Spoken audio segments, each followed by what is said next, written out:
Masechet Pesachim, résumé du Daf Lamed Chet. La Gemara cite trois choses de Maaser Sheni où nous aurons dessus une marloquette entre Rabbi Meir et les Chachamim. Est-ce que c'est kasher ou pas? Le premier cas, c'est une pâte de Maaser Sheni.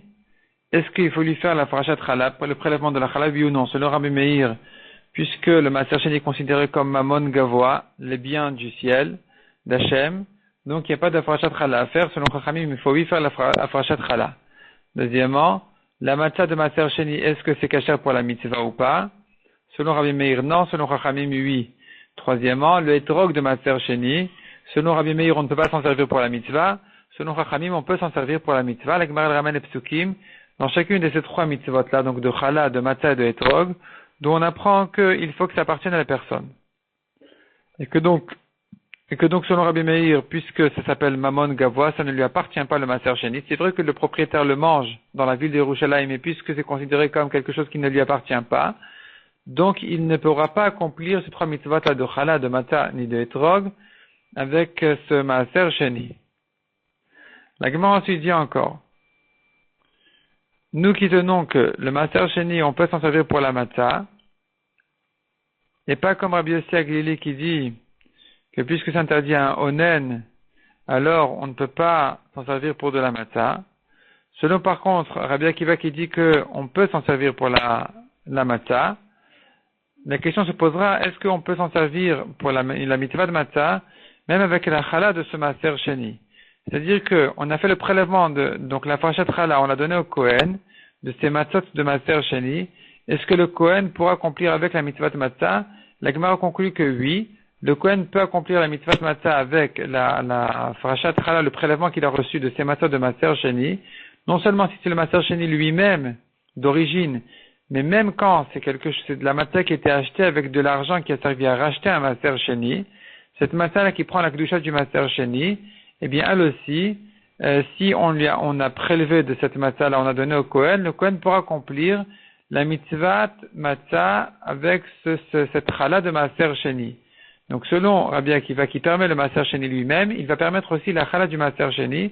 Et malgré, dit la Gemara, qu'on a un problème ici avec la halakha qui dit que la matzah doit être mangée dans toutes les villes. Or, cette challah ne peut pas être mangée dans toutes les résidences parce qu'on ne peut pas la racheter pour la sortir de la ville de Yerushalayim. De toute façon, elle sera interdite à l'extérieur puisque c'est une challah qui a de la kedusha.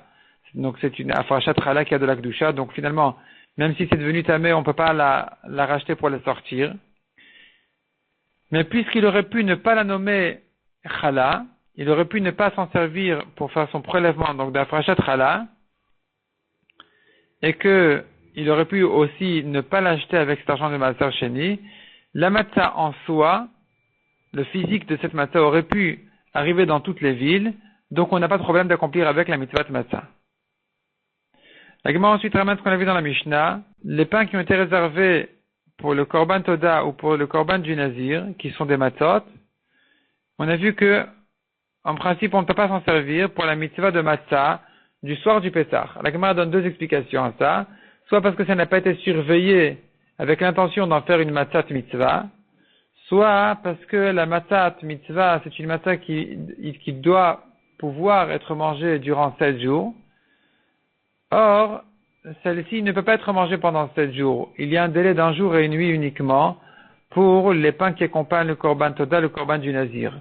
Donc ce ne sont pas des matzot qui peuvent servir pour la matzah mitzvah, qui elle doit être une matzah qui aurait pu être mangée pendant 7 jours. La Gemara demande, on a encore d'autres raisons de dire que ces matzot-là ne peuvent pas servir pour la matzah mitzvah. D'abord, parce que c'est interdit a priori au onen. Or, la matzah mitzvah, on dit lechem oni. Ça doit être permis au onen. Répond la Gemara, non, on ne tient pas de cette dracha-là. On tient comme Rabbi Akiva qui ne fait pas cette dracha-là de onen. Demande la Gemara, mais on a un autre problème.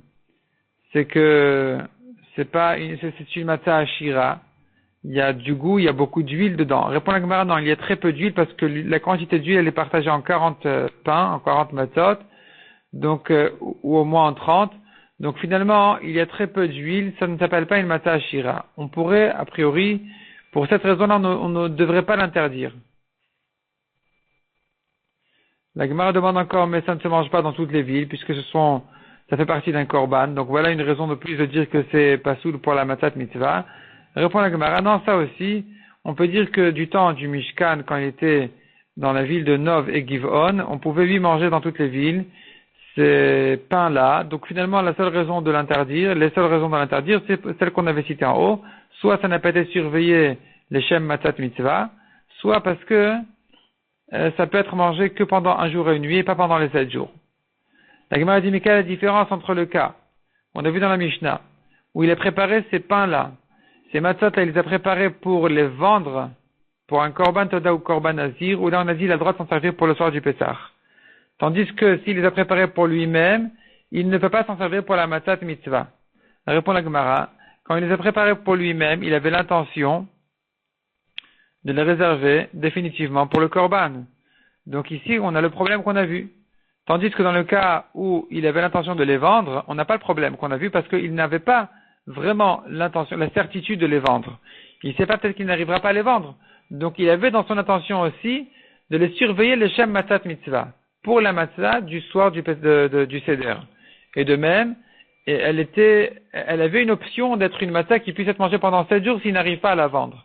Donc dans ce cas-là, effectivement, puisqu'il a préparé une matzah qui pouvait être mangée pendant 7 jours, au cas où il n'arrive pas à la vendre, ou bien qui a été surveillée avec une option de servir de matzat mitzvah, dans ce cas-là, elle est cachère, il peut s'en servir effectivement pour accomplir la mitzvah de manger la matzah le soir du Pessah.